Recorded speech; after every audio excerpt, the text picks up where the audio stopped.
even when they have the money.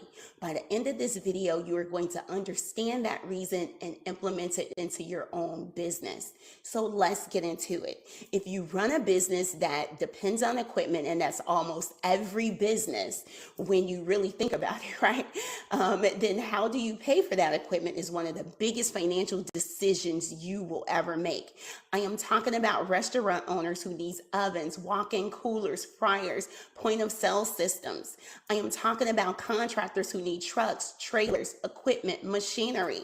I am talking about medical and dental owners who need offices, salons, gyms, print shops, manufacturers, landscapers, and everyone who needs physical assets to make money. Here's the mistake I see over and over again. An owner saves up, they have a good month, and they go and pay cash for a big piece of equipment. And on paper, that feels responsible, no debt, right? But then the reality hits. A slow season comes, a client pays late, a repair pops up, and now that owner is stressed because of all of their cash went into one piece of equipment and nothing to actually run the business, guys. This happens over and over again. Now, most business owners pay cash for equipment and then they panic 1 or 2 months later when the slow season hits, right? The equipment is not the problem. The way that you paid for the equipment is. That is the trap I want to help you avoid today. So let's start with the basics. Equipment financing, right? Equipment financing is funding that is used specifically to buy equipment for your business. The thing that makes it different from a lot of other funding is that the equipment itself usually acts as collateral, which is a good thing, and I'll explain why. So let me say it again because it does matter. The equipment you are buying secures the loan. That means the lender has something tangible backing the deal. So it's not unsecured funding, it is considered secured.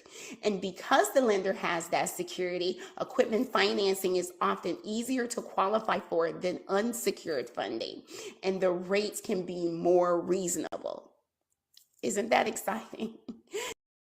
So instead of paying $50,000 cash for a piece of equipment, you put a smaller amount or something, sometimes nothing at all, right?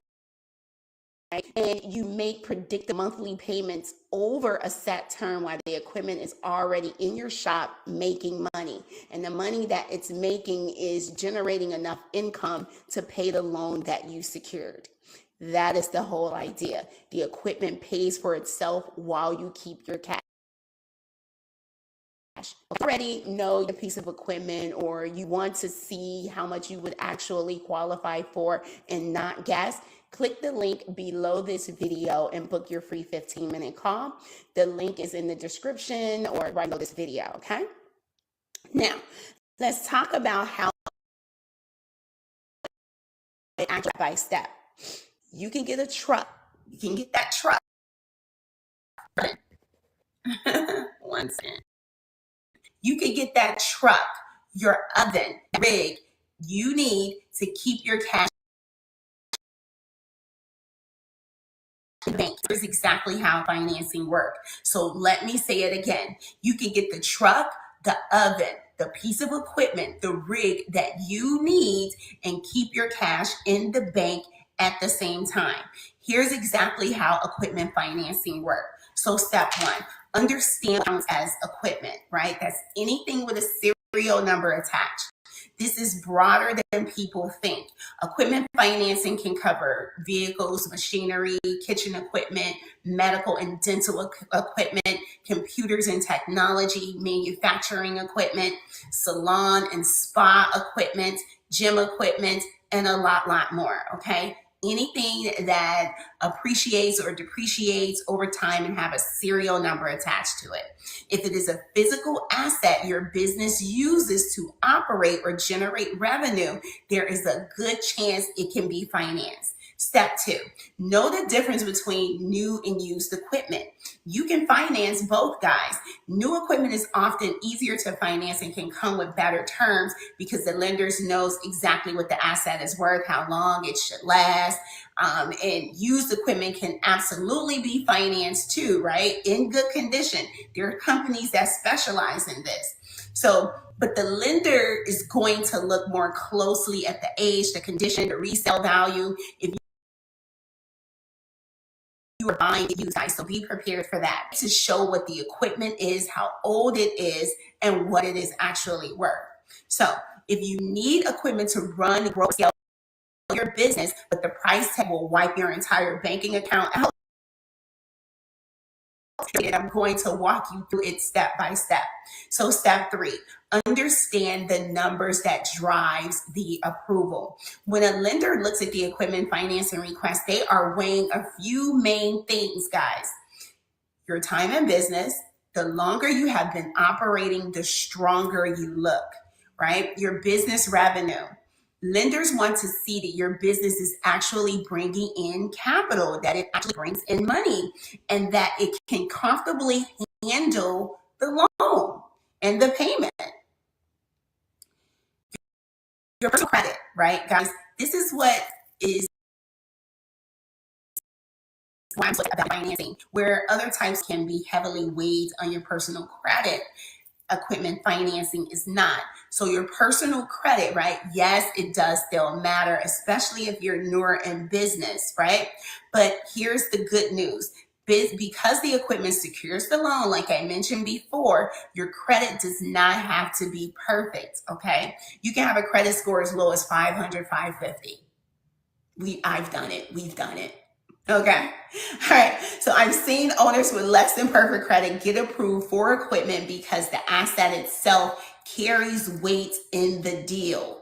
So if something goes wrong with that loan, they can come and recoup a piece of secured asset to get their money back, so to speak. Right? So the equipment itself is value, is useful life, and how easy it would be to resell all is a factor.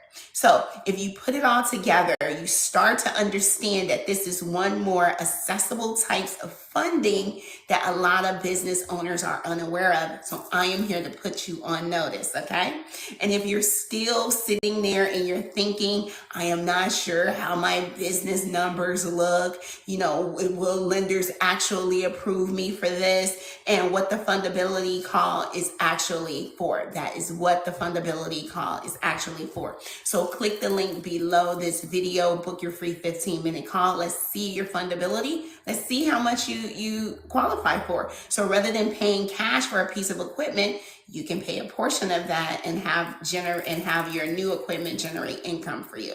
All right, so step 4. Let's talk about terms. This is where you protect your cash flow, guys. That's what it's all about. Delay, and leverage other people's money in order to scale and grow your business. That's always the idea as a business owner, okay?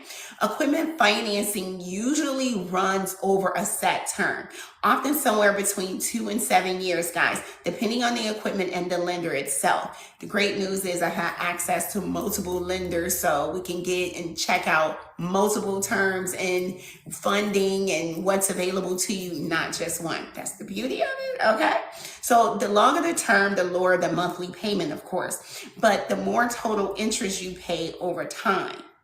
Okay, so you have to be aware of that. The shorter the term, the higher the monthly payment, but the less you pay overall. Okay, I hope that makes sense. Here's how I want you to think about it, all right? You're not trying to pay it off as fast as humanly possible, okay? People get tripped up on that entrance amount. You shouldn't, because you're leveraging someone else's money and you're using a piece of equipment that's generating income for you now. So don't think about it like that, right? You're trying to match the payment to the income the equipment helps you produce.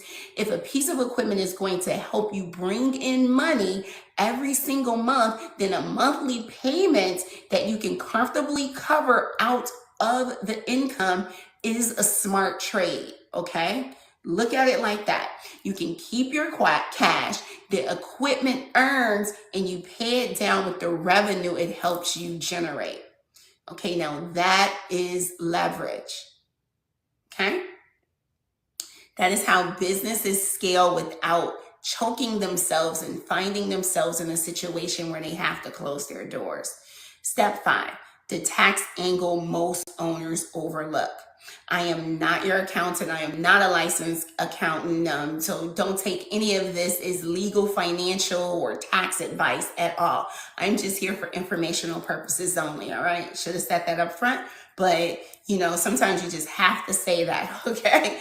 So I'm not your accountant. You should always confirm this with a tax professional for your specific situation, okay? But you need to at least know that this exists, okay? There are tax provisions that allow businesses to deduct the cost of qualifying equipment in many cases, right? Because again, it has a serial number attached, just like real estate, just like vehicles. It can appreciate or depreciate over time. Owners are able to write off equipment purchases in ways that improve their overall tax position. The point of it is simple, right?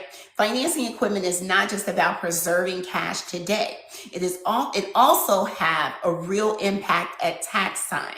Okay, so before you make a big equipment decision, talk to your tax professional and ask how the purchase and the finances actually will affect your taxes and you in particular. Most owners never ask that question and it costs them. Most owners do not take the depreciation off their equipment. Okay, that's why it's highly also important to find a tax professional that's savvy and specializes in your industry. Highly important. I had to learn that the hard way. Now, step 6, avoid these 3 common mistakes. Mistake number 1, paying all cash and leaving the business with no cushion. Not smart, okay? You're in the United States, leverage credit, okay? The best time to set up equipment financing is when your business is looking healthy, of course. Banks do not like to lend money when it looks like you're desperate and you need money, late payments, high credit utilization, and all the other jazz, right? And not when you are in a panic, okay? Desperation leads to bad terms. All the time, okay? Never forget that, because you can get some funding if you have equipment and other income and other things to leverage.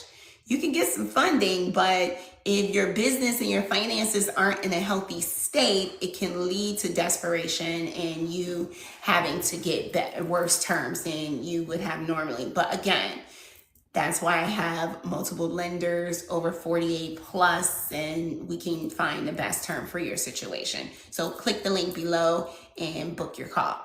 Now, mistake number 3, only looking at the monthly payment. You have to understand the full picture, guys. The monthly payment does not matter all the time, okay? You're looking at the fact that you didn't have a full cash, okay? You're leveraging credit. So the total cost, any fees, and whether there are penalties for paying out early, read the deal, understand the deal, and that's what I'm here for. Mistake number 4, not getting expert eyes on it. Okay. I run into a lot of people who have gotten themselves in like merchant cash advance loans and things of that nature out of those and pay those off. That's not a good situation. Just having to pay like hundreds of dollars a day, and then you'll find yourself paying like $900 to $1,200 a week. That can be scary, okay? So if you're in a healthy position and you want to just check your fundability, okay? The difference between a good structure and a bad one can be thousands of dollars and a lot of stress all the time. So that is exactly why I do these fundability calls, guys. It's a soft credit pull. Not even your credit is impacted at all. It's just to look and a peek, just to see, what do I qualify for? can I use something that could just be there as a security blanket for me when I need it before I'm in a desperate situation? So click the link below and book your free 15-minute call. Now, step number 7, how to prepare so you get approved smoothly and without friction. Here is what helps your case, okay? Have your business set up properly. Okay, I want you to make sure that it's a legitimate business. They are going to look at the tax website, your Secretary of State, Dons and Bradstreet, right? A legitimate business entity, EIN, what bank you're registered at. All of that goes a long way. That is fundamental underwriting. I say this all the time, all right? So keep a clean business. Okay, consistent deposits and healthy accounts activity, it tells a story. Your banking account, it tells a story. All right, separate this stuff for personal use and for business use. You don't want them seeing you partying, going on vacation, alcohol, strip clubs, you know what I'm saying, in your business banking account. Okay. Business transactions only. Be mindful of that. Separate that stuff. Lenders look at how the money moves through your business. And with this AI software, it's not hard at all for them to just attach an AI system to it and analyze and see that you're spending the majority of your money on entertainment. That wouldn't look good. Okay, so have a clear idea of the equipment as well. Okay, guys, what it is, what it costs, and how it helps you make money. When you walk in organized, right, you look like a lower risk, and a lower risk gets better terms. That is the whole idea, is to help the banks. You're creating a picture, right? So that's what the fundability call is all about, right? You're painting a picture to see, am I risky or not? Can I be trusted with this piece of equipment, right? The wealthy and the run businesses think about money differently than a lot of new entrepreneurs, right? They do not ask, can I afford to buy this outright? They ask, what is the smartest way to control that asset while keeping my cash working? That is the shift I want each and every last one of you coming up under the sound of my voice to get, okay? Stop thinking like someone, trying to survive this month, or starting to think like it and start. So stop thinking like to survive and start thinking like someone that's thriving and going and winning, okay? And building something that is going to last, okay? Equipment finance used correctly, right? So equipment finance used correctly lets you grow your capacity, take on more work, save more customers and serve them, and increase your revenue, all while keeping a healthy cushion in the bank, okay? That cushion is what carries you through the slow months and surprises that happens every time, because businesses will eventually face a surprise. There's always ebbs and flows, okay? So if you have been holding off, right, on a piece of equipment because the price felt too big and you didn't know whether or not if you can get approved, I want you to reframe it, okay? The question is not whether you can drain your account to buy it, right? The question is whether the equipment will help you. How much money will it produce, okay? And whether the payment fits comfortably inside your income that it helps create.